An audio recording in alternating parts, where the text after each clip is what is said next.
First of all, I want to thank you for coming on with us 4 times a week, your professionalism dealing with us, and your patience. Thank you for doing that. And I wanted to ask you, have you guys heard yet about your job situation? And if you haven't, when do you think you will? Because, guys got to find jobs. Well, John, I tell you what, I've enjoyed, for the most part, coming on with you guys and talking to you. And it's been good. As far as the job situation, my contract is up. And I think it's a February 1 or February 15 date. I'm not exactly sure. But I've had no discussions at this point beyond that fact. The other coaches, most of the young coaches, their contracts are up. And I don't know what date is on those contracts, but, the team can control them for 2 weeks. And I think January 12th is the date that the team has the option of retaining them or denying permission for them to talk to people. Then after that, they become free agents and they can talk to whoever they want to talk to.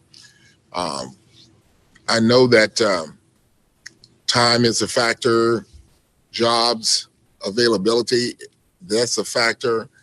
But if the club decides that they want to keep a guy until the 12th, then they will be able to keep him until the 12th. After the 12th, then he will be able to go talk to anybody he wants to about a job availability.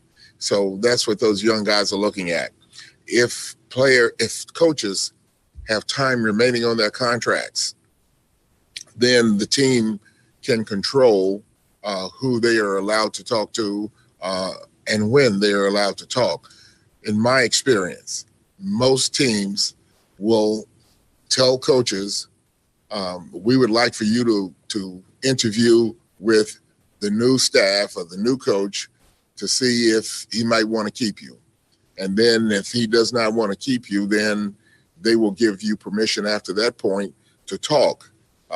In my estimation, that's somewhat of a detriment to the coach because he could potentially be getting a job and the new guy hasn't been named yet, and the team wants to hold assistance until they can talk to the new guy. So that's somewhat what you give up when you decide to sign a multi-year contract. You get the security of the contract, but then you have to deal with the downside if there's a coaching change.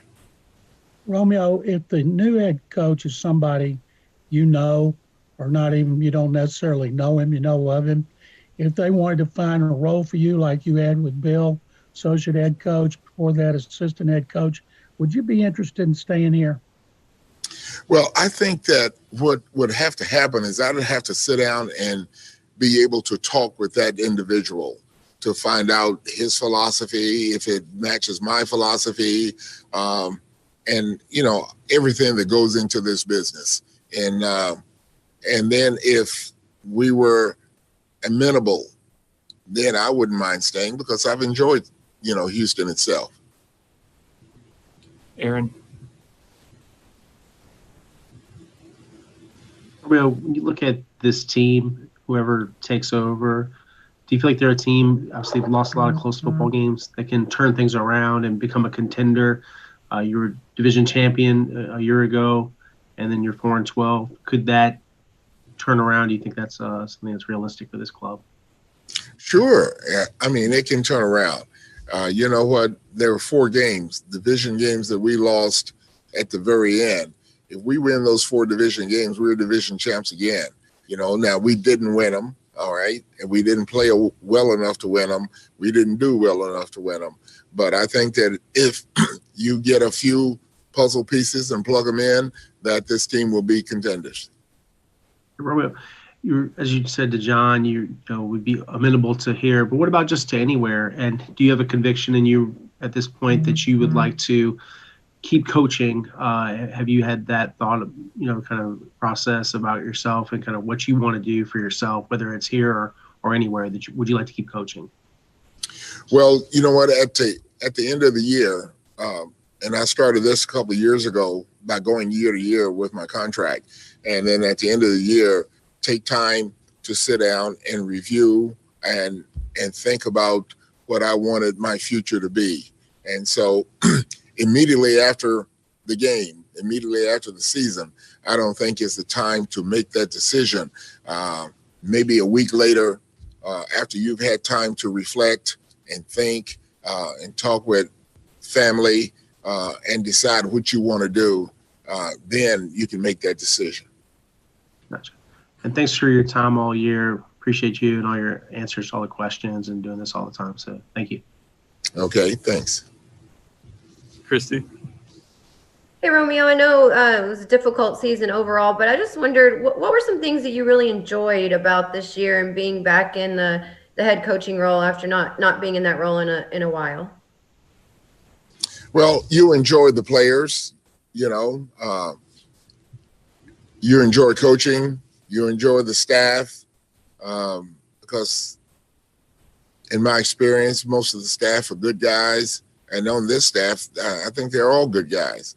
You enjoy being around them. You enjoy the staff meetings, the competition. Now, this year's a little different because of the COVID and the social distancing and Zoom meetings and all of those things. And the interaction with your staff and interaction with the coaches was not as great. And so that made the year difficult. COVID itself made the year difficult. But if we had been able to win those games that we just talked about, then it would have made it a very good experience. But as the head coach, losing is a bad experience. And even though the guys play hard and you come close, if you don't win, it's not good. John? Romeo, as the interim coach, what was the best game for you and what was the worst game for you? Well, the best game probably was the Jacksonville game we won right after I became the coach. You know, that was a good feeling. Enjoyed that. Then the worst game, I think, was Chicago, because I don't think that we gave the kind of effort that we needed to give ourselves a chance to win. And so I think that was the worst one. Berman? Romeo, I know you still have a decision to make about your future, but how much will what you went through this year, being in charge again, how much will that impact your decision when you look back on it? Well, you know what? I think my wife might have the most impact on that decision, because she's trying to get me away to some island somewhere. She's ready to go somewhere. And so I told her if she could find a place that didn't have the virus, that I may be willing to go. Aaron? Romeo, we look at the team this year. What are some areas that you think, going forward, they could make a leap next year? Does the offensive line seem like an area where you have some young players that can keep growing? When you look at some of the guys at receiver that developed at the end of the year that weren't playing, are those some areas that you can look at and say that could be a strong part of the team next season? Well, I think just overall, when you look at it overall, I think that you have to say that the offense can be a strong part of the team, all right? And then defensively, I think if you could get a couple of pieces, the right pieces, and put in place, I think the defense then can be better and more efficient. That will help the team. And when you think about JJ and your time coaching him, what would be some of the just sort of your happy memories of coaching JJ if you guys don't continue to work together, whether he's here, whether you're somewhere else, or whatever happens? Well, yeah, whatever happens will happen. But the time that we've been together has been really good. I've really enjoyed it. Some of the best times are when he intercepts the ball and runs it in for a touchdown. When I first got here, he did that quite often, and so those were good times because it turned the game around and helped us win games. And so that was definitely a positive. Brandon? Hey, Romeo, what were you able to learn about Deshaun after you were able to take over as interim head coach? Did you learn anything about Deshaun Watson that maybe you didn't know from your previous role? Well, the thing about Deshaun is that he is pretty level-headed. He really enjoys the game of football. He enjoys playing the game of football. He could have very easily have I'm not going to say tanked it, because he's not a tanker, okay? But a lot of guys in the situation we were in and the way we were losing games, their attitude would go downhill. His attitude never went downhill. He was always upbeat. He was always looking to make a play. He was lifting the guys around him. And so that impressed me quite a bit about him. And I wanted to thank you too, Romeo. I enjoyed talking to you all year. So thank you for everything. All right. I appreciate it. John. Romeo, other than Tyrell Adams, are there a couple of defensive players who improved this season that maybe we didn't see because the defense was so bad? Well, I think that the young kids, everybody wants to see the young kids. And I keep telling everybody that they're rookies and they're young for a reason, and they have to learn and gain experience.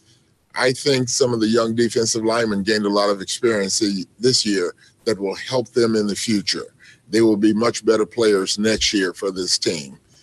So I saw improvement on that level. Aaron. Specifically to Charles Omenihu, wanted to ask you about him, and he had a strong last game of the season. Just what did you think of Charles's growth, and what do you think he needs to continue to work on to become that all-around defensive lineman? Well, yeah, he did improve this year, and I've talked with Charles, had talks with Charles about what he needed to do, and I think one of the things that Charles did this year was he found out how he needed to play at the line of scrimmage, particularly when he was on the inside position, and he was able to use his length because he's got long arms and able to get his hands on guys and hold them off. And I think that helped make him more productive and make him better. And he's one of those. I think next year will be a much better year for him. Thank you. John. Romeo, because of injuries in the secondary and Roby's suspension, some other guys got to play. You mentioned yesterday about Crossan being your fastest defensive back. Did he improve, take advantage of his opportunity to show people what he's capable of? Well, I think you have to say, John, that he improved because he had been a special teams player up to that point, and then he goes into the game and starts playing corner for us. And you saw that he didn't back down from people. He challenged the guys at the line of scrimmage. He gave up some plays on double moves. And then that last play, of the game ended up not making the play on that one. But I think that he did improve as a defensive back, considering that was basically his first major action at a corner. Berman. Romeo, you've coached with and against so many quarterbacks during your career. After watching Deshaun now for a while, do you have a feel for how much better he can really be? What's the ceiling for him? Any idea? I'm not sure what the ceiling is. He's pretty good, and then I think that if there is improvement on certain areas of the offense, that he might even be better, show up a lot better. And so right now, I think everybody feels like that he's a good passing quarterback. He's a good scrambler. But I think that he can do it all, to tell you the truth. And he puts up big numbers. And, he put up big numbers when he had the good guys, and he put up good numbers when he had the replacements. And so I think that's a sign that he's a good quarterback. Thanks, Romeo. Thank you very much, Romeo. All right. Thanks, guys. Have a happy new year.